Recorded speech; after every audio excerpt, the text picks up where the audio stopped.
അമേരിക്കയുടെ താരിഫ് ഭീഷണിയിൽ പ്രധാനമന്ത്രിയുടെ നിലപാടിനെ പിന്തുണയ്ക്കുന്നതായി ധനമന്ത്രി കെ.എൻ. ബാലഗോപാൽ. ഭാരതത്തെ വിരട്ടുന്ന നിലപാടാണ് അമേരിക്കയുടേത്. സാമ്പത്തികമായി തകർന്ന അമേരിക്കയുടെ ഭ്രാന്തൻ നടപടിയാണ് ഭാരതത്തിനെതിരെ പിഴച്ചുങ്കം ചുമത്തിയതെന്നും മന്ത്രി വിമർശിച്ചു. ഭാരതത്തിന്റെ സമ്പദ് വ്യവസ്ഥ തകർന്നതാണെന്ന് ട്രംപ് പറയുന്നത് അംഗീകരിക്കാനാകില്ല. രാജ്യ താൽപര്യം സംരക്ഷിക്കാൻ സംസ്ഥാന സർക്കാർ ഒപ്പം നിൽക്കുമെന്നും മന്ത്രി കൂട്ടിച്ചേർത്തു. ഇന്ത്യയുടെ താല്പര്യം സംരക്ഷിക്കാനായിട്ട് എല്ലാവരും ഒരുമിച്ച് നിൽക്കേണ്ട ഒരു ഘട്ടമാണ്. അതുകൊണ്ട് പ്രധാനമന്ത്രി ഇന്നലെ പറഞ്ഞതിനെ 100% മുഖവിലേക്ക് എടുക്കുകയാണ് ഞാൻ. അമേരിക്കൻ എക്കോണമിയുടെ വല്ലാത്തൊരു സാമ്പത്തിക തകർച്ച ഉണ്ടാവും, ഉണ്ട്.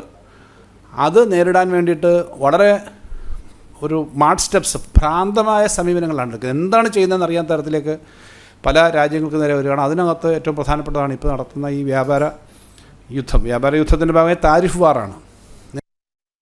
ടിൻഡു ദാസ് ചേരുന്നു കൂടുതൽ വിവരങ്ങളുമായി. ടിൻഡു, രാഷ്ട്രീയത്തിനപ്പുറം ഒരു തുറന്ന നിലപാടിലേക്ക്, പ്രത്യേകിച്ച് ഭാരതത്തിനൊപ്പം രാജ്യത്തിനൊപ്പം ഒറ്റക്കെട്ടായി നിൽക്കേണ്ട ആവശ്യകത തന്നെയല്ലേ നമ്മുടെ സംസ്ഥാനത്തെ ധനമന്ത്രിയായ കെ.എൻ. ബാലഗോപാൽ പറയുന്നത് അമേരിക്കയുടെ താരിഫ് ഭീഷണിയിൽ പ്രധാനമന്ത്രിയെ പിന്തുണയ്ക്കുന്നതിലൂടെ?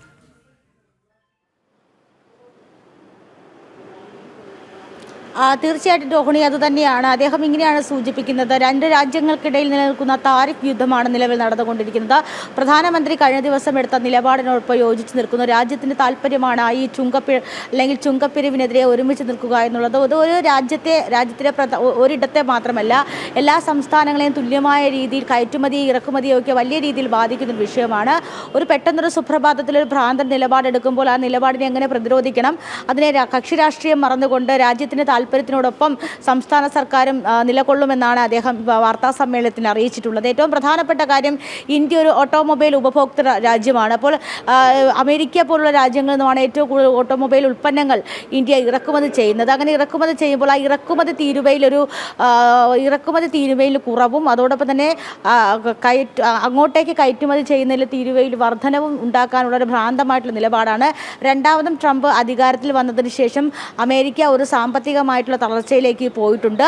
ആ തകർച്ചയെ ഓവർകം ചെയ്യാനായിട്ട്, അല്ലെങ്കിൽ ആ തകർച്ചയെ ായിട്ടുള്ള ഭ്രാന്തമായിട്ടുള്ള നിലപാടാണ് ഇത്തരത്തിൽ പിഴച്ചുങ്കം വർദ്ധിപ്പിക്കുക എന്ന നിലപാടിലൂടെ അമേരിക്ക സ്വീകരിക്കുന്നത്. ഇന്ത്യ എന്ന് പറയുന്നത് ഹ്യൂമൻ റിസോഴ്സിൽ ഒരു വലിയ മുന്നിലോട്ട് നിൽക്കുന്ന രാജ്യമാണ്. ഏറ്റവും കൂടുതൽ ജനസംഖ്യ ഉള്ളൊരു രാജ്യം കൂടിയാണ്. അപ്പോൾ അങ്ങനെ ഒരു രാജ്യത്തേക്ക് ഇത്തരത്തിലുള്ള ഇറക്കുമതി തീരുവ വർദ്ധിപ്പിക്കുമ്പോൾ അത് രാജ്യത്തിൻ്റെ എല്ലാ മൊത്ത ഇറക്കുമതിയെയും കയറ്റുമതിയും ഒക്കെ കാര്യമായിട്ട് ബാധിക്കുന്നുണ്ട്. ഏറ്റവും പ്രധാനപ്പെട്ട കാര്യം, ഇന്ത്യയിൽ നിന്നും ഏറ്റവും കൂടുതൽ ഇന്ത്യയിലേക്ക് ഇറക്കുമതി തീരുവ ഇത്തരത്തിൽ വർദ്ധിപ്പിക്കുമ്പോൾ, അല്ലെങ്കിൽ അമേരിക്കയിലുള്ള ഉൽപ്പന്നങ്ങൾ ഇങ്ങോട്ടേക്ക് ഇറക്കുമതി തീരുവ വർദ്ധിപ്പിക്കുമ്പോൾ ഇവിടെ നിന്നും കയറ്റി അയക്കുന്നത്, ഉദാഹരണമാണെങ്കിൽ കേരളത്തിൽ നിന്നും കയറ്റി അയക്കുന്നത് സുഗന്ധവ്യഞ്ജനങ്ങൾ, അതോടൊപ്പം തന്നെ മത്സ്യം, ടെക്സ്റ്റൈൽസ് ഉൽപ്പന്നങ്ങൾ, കാർഷിക ഉൽപ്പന്നങ്ങൾ, പാലുൽപ്പന്നങ്ങളൊക്കെ തുടങ്ങിയവയാണ്.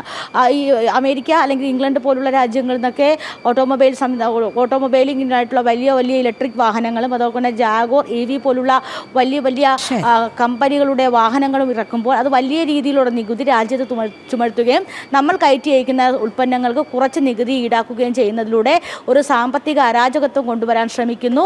പഴയ ബ്രിട്ടീഷ് കോളനിവൽക്കരണത്തിലേക്ക് കടക്കാൻ ശ്രമിക്കുന്നു. ഇതിൽ രാജ്യത്തിന്റെ താല്പര്യത്തിനോടൊപ്പം നിൽക്കുമെന്നാണ് മന്ത്രി വാർത്താ സമ്മേളനത്തിൽ നിലപാട് അറിയിച്ചിട്ടുള്ളത്. രോഹിണി.